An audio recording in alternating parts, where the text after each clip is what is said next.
Bonjour, bienvenue. On va attendre un peu qu'il y ait tout le monde qui aille dans une salle, qu'il y ait un peu moins de bruit dans le couloir. Comme ça, on saura. N'ayez pas peur, installez-vous. Euh, Il y a un petit QR code si vous voulez poser les questions. Je pense que, enfin, si vous voulez les noter quelque part pour vous en souvenir à la fin.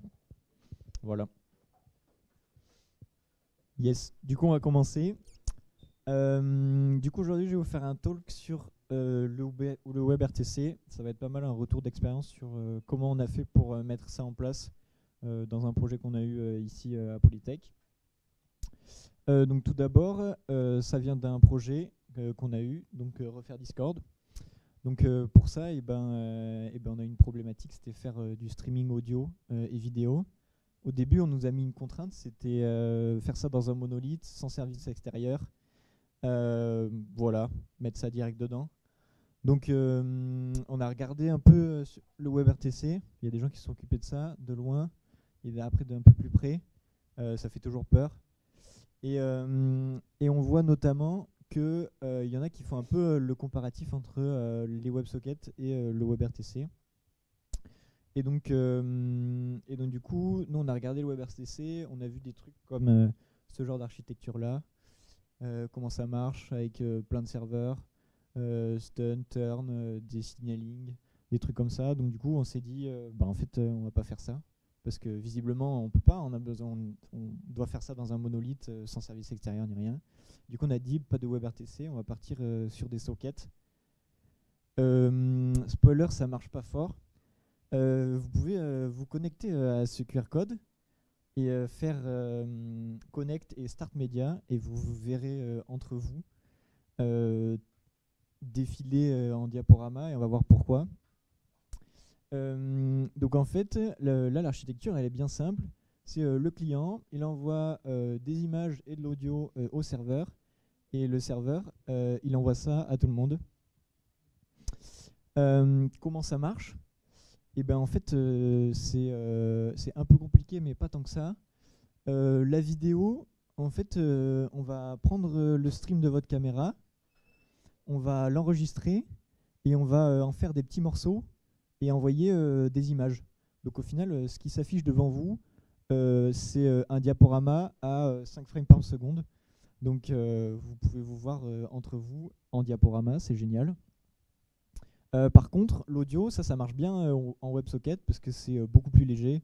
Donc on n'est pas obligé forcément de découper en images comme on a fait juste avant. Donc du coup, le son, lui, il passe nickel, certainement avec des latences déplorables, mais c'est pas très grave. Donc du coup, voilà, c'est bien, enfin, ça marchote, mais c'est pas pro du tout. On peut pas livrer ça, on peut pas faire de la production avec ce genre de rendu.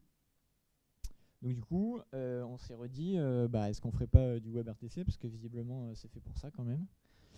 Et donc du coup, on nous a enlevé cette contrainte de faire ça dans un monolithe et on a gagné le droit d'utiliser des services extérieurs. On va même voir plus tard qu'en fait, on n'avait juste pas bien lu ce que c'était le WebRTC. On aurait pu faire ça dès le début et on aurait eu un truc plus clean au début, mais ça, c'est pas très grave.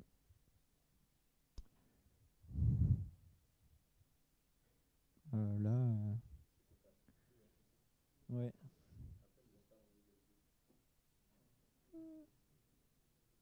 Je sais même pas où est ma souris. Hop. On va le reload. Oh non. Alors là, je suis vraiment désolé. On va faire un petit truc. Vous allez rien voir, mais ça va revenir. Non, c'est moi. C'est mon internet qui marche pas. Ouais. Non, non, ça va revenir. Hop. Voilà.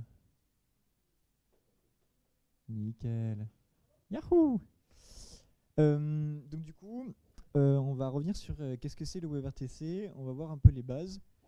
Donc le WebRTC, c'est un objet, enfin plutôt une interface définie par la MDN. C'est une RTC Peer Connection. Comment ça marche ça? C'est une machine d'état, tout simplement, qui part d'un état new ou stable. Et en fait, on va avoir deux types d'opérations, enfin trois. Soit on va pouvoir set la description de la peer connection qu'on a en face. Donc quand on va recevoir une description, on va pouvoir lui dire voilà, la personne en face de moi, elle a cette description-là. Et en fonction de la description qu'on a reçue, il va y avoir deux comportements. Soit la personne avant, elle a créé une offre et elle vous l'a envoyée. Dans ces cas-là, vous, quand vous allez prendre sa description, vous allez avoir une remote offer à laquelle vous allez pouvoir créer une réponse et que vous allez renvoyer à la personne en face qui, elle, va pouvoir l'accepter. Et donc, comme ça, on s'échange l'état dans lequel on est. Et donc, ça va nous permettre de négocier la connexion et on verra plus tard de négocier chaque média au moment où on veut les faire passer. Donc, pour ça, on va s'échanger des trucs qui s'appellent SDP, qui sont des RTC Session Description. Bon, voilà, c'est des objets qui encapsulent toutes les informations dont qu'ils ont besoin pour communiquer, notamment les adresses à laquelle ils sont, les protocoles qu'ils utilisent et les codecs qu'ils font passer, par exemple, ce genre de choses. Et donc, comment ça se fait un peu séquentiellement? Et ben, la personne qui call l'autre, elle va créer une offre, elle va lui envoyer. L'autre, il va set la description de la personne en face. Il va créer une réponse par rapport à cette description qu'il a reçue. Et il va lui envoyer. Lui, il va recevoir cette description. Et à partir de cette base-là, maintenant que les deux savent globalement où ils sont l'un l'autre, ils vont s'envoyer des ICE candidates. En fait, ça, c'est un élément de discovery réseau qui va leur permettre de scanner le réseau autour d'eux pour savoir à quelle adresse ils sont contactables. Donc, ça veut dire que c'est le ICE protocole qui va leur permettre d'échanger des paquets avec les routeurs autour, etc., qui vont leur attribuer une IP et un port auquel ils vont être joignables. Et donc après, les deux, ils vont se mettre d'accord sur ce qu'ils utilisent. En général, par rapport aux performances, par rapport au codec qui passe, ou ce genre de choses, ils ne vont pas forcément utiliser les mêmes. Donc ça, c'est une logique interne à la connexion. Et donc du coup, pour envoyer des médias, bah, super facile, maintenant qu'on s'est connecté avec notre négociation, en fait, on peut à chaque fois ajouter une track à notre connexion et renégocier derrière. Ça marche tout le temps. Sauf que le problème, c'est que si par exemple, lui, il ajoute une track et lui, il ajoute une track, et que les deux, ils essaient de négocier en même temps, bah, en fait, il y a des chances que quand par exemple, toi, tu envoies une offre, et ben que l'autre, il t'envoie une offre aussi, sauf que toi, tu attends une réponse et tu n'attends plus une offre à ce moment-là. Donc du coup, à ce moment-là, peut avoir un peu des conflits. Et donc, c'est pour ça qu'en général, on essaye de faire de la perfect negotiation. Donc, c'est que, par exemple, au lieu de négocier pour se connecter, par exemple, et après rajouter un média et renégocier, et ben, à la connexion, lui, il va créer son offre et lui, il va prendre sa description, il va ajouter ses tracks avant d'envoyer sa réponse. Et de ce fait-là, en fait, on s'évite une négociation inutile. Donc ce qui est vraiment très pratique. Et donc du coup, lui, il aurait pu faire la même chose, rajouter ses tracks au début en amont. Comme ça, lui, dès qu'il allait lui renvoyer sa réponse, ils auront tous les deux les médias l'un de l'autre, sans avoir à renégocier derrière. Donc ça nous évite pas mal de trafic réseau et potentiellement des problématiques. Donc du coup, bah maintenant, on sait faire du WebRTC. Et pour ça, visiblement, il n'y a pas besoin de service extérieur, en fait. Ça, on aurait pu le faire depuis le début. Sauf qu'en fait, ça suffit pas vraiment, encore moins Polytech.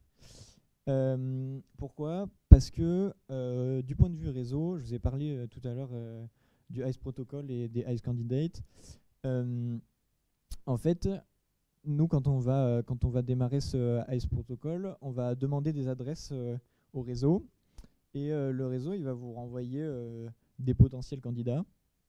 Sauf qu'en fait, ça se trouve, ici, il y a des firewalls, vous êtes dans un NAT ou ce genre de choses. Et donc, en fait, le network, l'adresse qui vous renvoie, bah, en fait, de l'extérieur, ça, c'est un réseau privé. Et du coup, il ne pourra jamais vous atteindre, en fait. Du coup, à ça, il y a une solution. deux services, Stun et Turn, qui ont des objectifs différents. Donc Stun, lui, c'est un service à l'extérieur de votre réseau. On espère, sinon ça n'a pas trop d'intérêt. Mais du coup, qui est vraiment atteignable de partout et qui est vraiment à l'extérieur. Et lui, on va pouvoir lui demander qui je suis. Est-ce que tu as l'impression que tu vas pouvoir me joindre de l'extérieur? Et donc lui, il va pouvoir vous aider à trouver des ICE candidates qui sont joignables depuis l'extérieur. Selon les configurations des NAT, notamment si vous êtes derrière un symétrique NAT, en fait, c'est impossible de communiquer avec vous depuis l'extérieur. On ne pourra pas vous associer d'adresse que les gens qui vont pouvoir joindre de l'extérieur. Et dans ces cas-là, on va utiliser Turn, certainement en mode relais. Et en fait, le Turn, il va vous donner un channel. Donc tout votre trafic, en fait, il va passer par le Turn. Et du coup, c'est le Turn qui va faire l'interface avec la personne en face. Et donc du coup, voilà, les deux font pareil. Lui, là, par exemple, il n'a pas de chance, il est derrière un symétrique NAT, donc il va demander au Turn qui va lui donner un channel. Et lui, il a de la chance, le Stun lui donne un truc cohérent, donc ils vont pouvoir communiquer comme ça. Oh, encore. Là, ce sera moins long.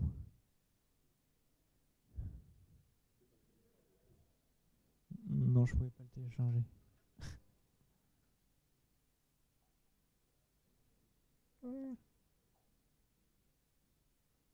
Voilà. Hop là, encore, pardon. Et donc, deuxième point, quand on fait de la connexion pair à pair, et ben c'est cool, mais on communique qu'à deux, quoi.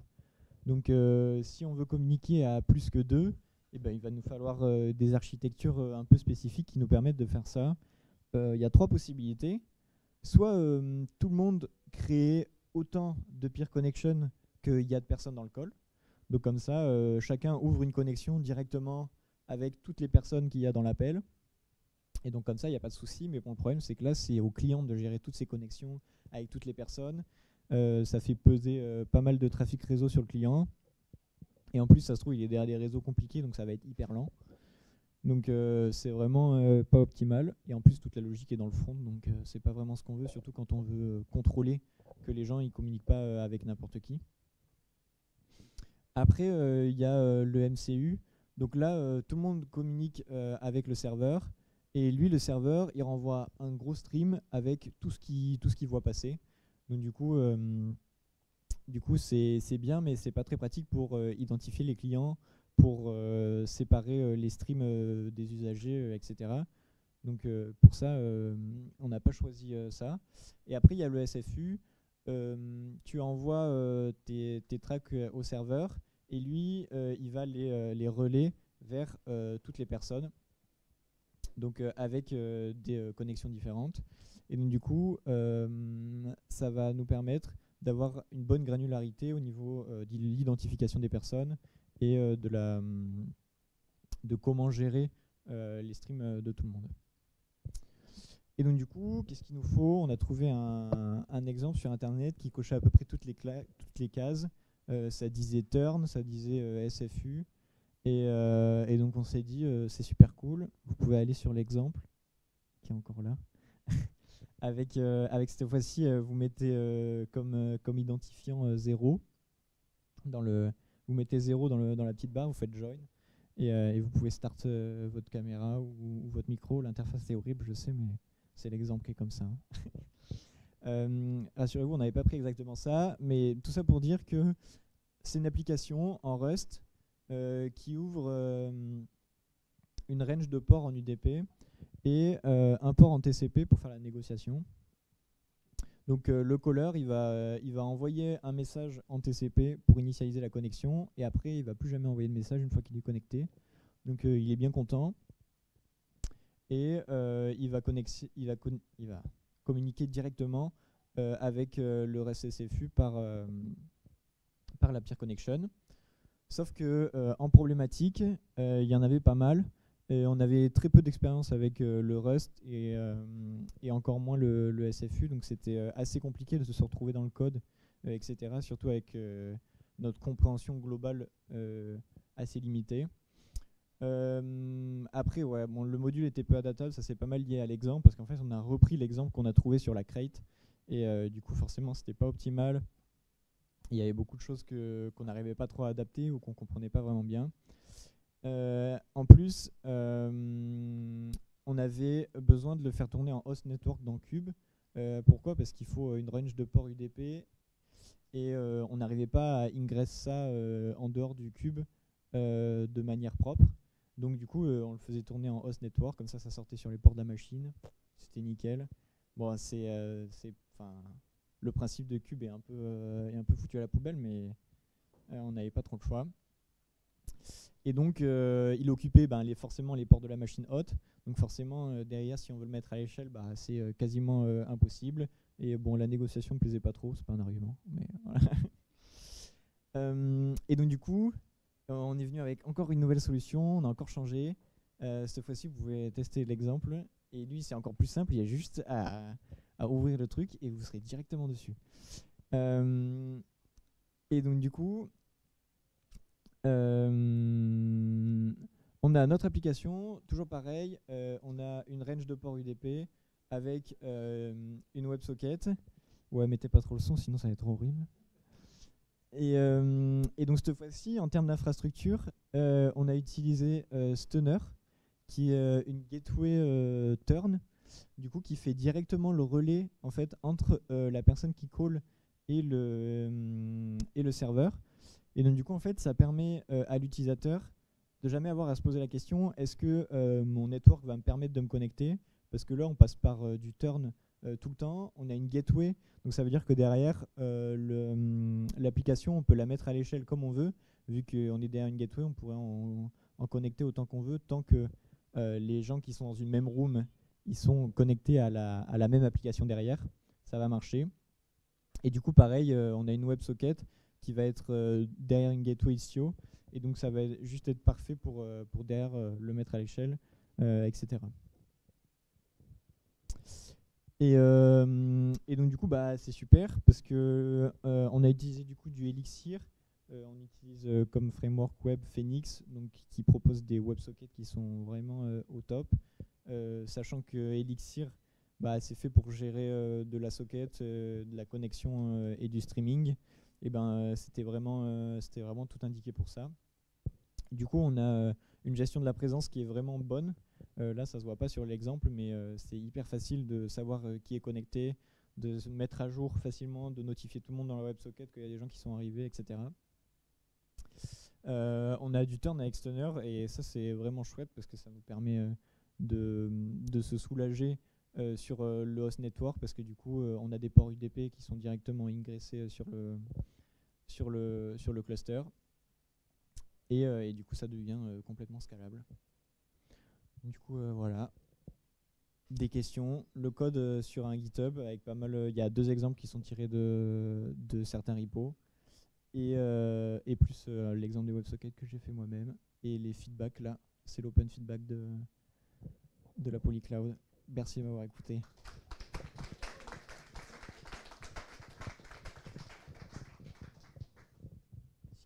Si quelqu'un a des questions, c'est parti. S'il n'y en a pas, c'est pas grave.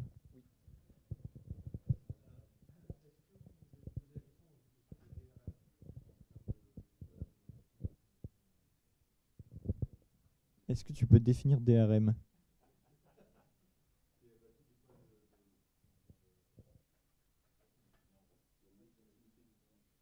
Ah, la légitimité du flux, c'est ça, en gros? En mode des gens qui peuvent te ban ton trafic parce qu'ils trouvent pas ça normal?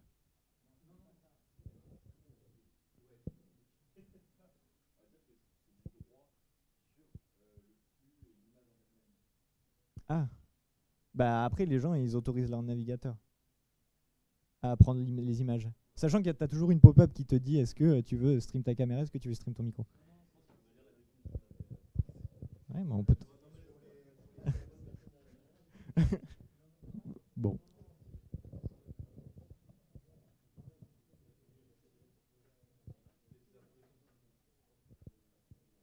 Ah, la protection de contenu. Ok.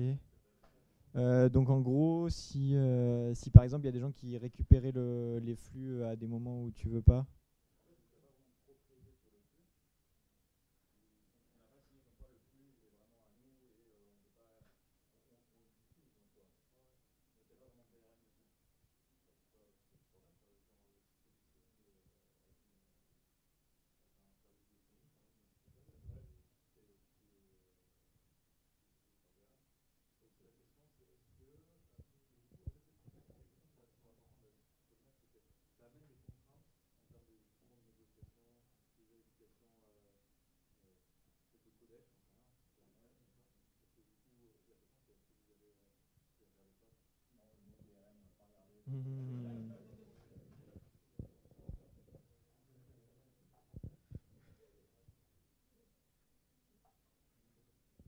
Oui, oui. C'est-à-dire,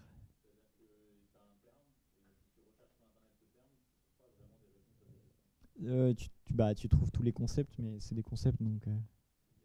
Mais en soi, le premier site sur lequel tu tombes quand tu tombes tapes WebRTC, c'est celui de la MDN. Et franchement, tu peux lire le truc et il t'emmène petit à petit à travers. Et en vrai, ça marche plutôt bien normalement. Non, j'ai pas fait de la pub pour Discord, ils sont très forts pour faire ça. On a regardé un peu comment ils font, ils sont quasiment là où on en est. Sauf que eux, là, ils ont derrière un serveur en Rust ou en C qui fait le transfert des médias. Au lieu que ce soit l'application, nous, Phoenix, qui fait ça, mais du coup, ils ont une application en Rust ou en C. Oui,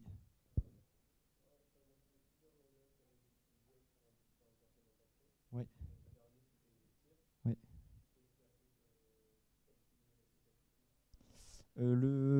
Alors, déjà, j'ai trouvé sur internet un truc qui marchait hyper bien, qui faisait ça.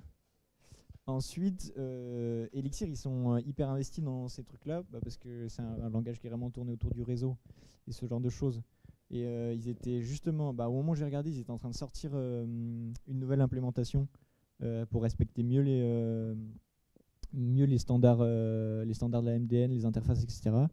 Donc c'était pas mal le bon moment. Je pense que si j'avais été un peu avant, je serais tombé un peu dans une écueil. Et l'avantage aussi, c'est que ils sont hyper actifs sur ces domaines-là. Et par exemple, en Rust, c'est pas trop le cas. En fait, la crate, elle est un tout petit peu vieille et il n'y a pas vraiment d'activité dessus. Donc c'est assez dur de, de se reposer sur la communauté ou ce genre de choses. Ouais.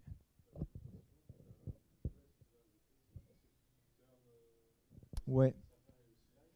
En gros, Lice, c'est juste un protocole qui run chez toi et donc qui va impliquer soit des stun servers et des turn servers, mais pas forcément si tu n'en as pas mis. Enfin, tu lui spécifies en fait, et donc lui, il les prend en compte dans son protocole.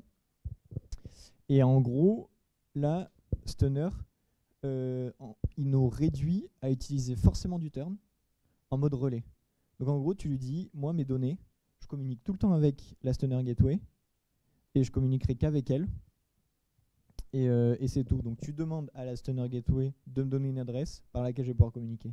Si tu peux pas joindre la Stunner Gateway, tu pourras pas communiquer. Et du coup, tu restreins toutes les autres utilisations.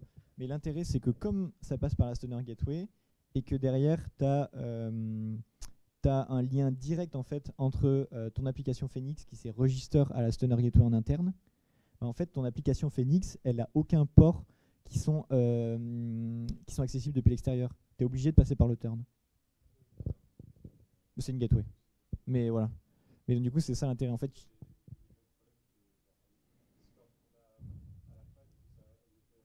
ouais, c'est ça. Parce que Discord, ils utilisent des ports par lesquels nous, ça passe pas. Et en fait, eux, ils en ont rien à foutre du turn et du stun. Eux, ils utilisent même pas Ice. Ils te donnent une adresse, en fait. Au début, en fait, il se passe quasiment de toutes les couches au niveau. Ils utilisent que les senders et que les receivers des peer connections. Et du coup, ils bypassent quasiment tous les protocoles.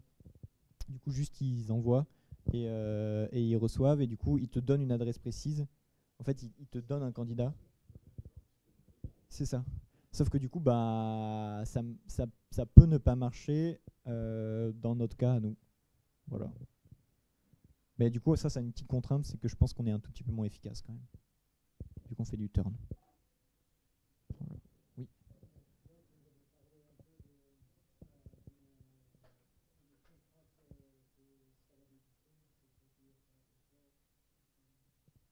Ouais.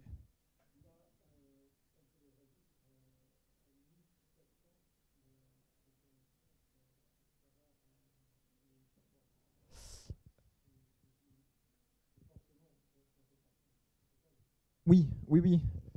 Ça, on peut le faire, mais par exemple, le problème, ça va être quand on va vouloir faire tourner plusieurs fois la même application sur une machine. Et du coup, là, comme on va devoir attribuer des ports à cette à cette instance d'application, ben on va se retrouver limité par le nombre de ports de la machine forcément. Donc dans notre cas à nous, c'est encore pire parce qu'on a très peu de ports disponibles, parce qu'on est à l'intérieur de Polytech et il laisse passer très peu de ports en UDP. Donc du coup c'est pour ça qu'on a ces problématiques-là.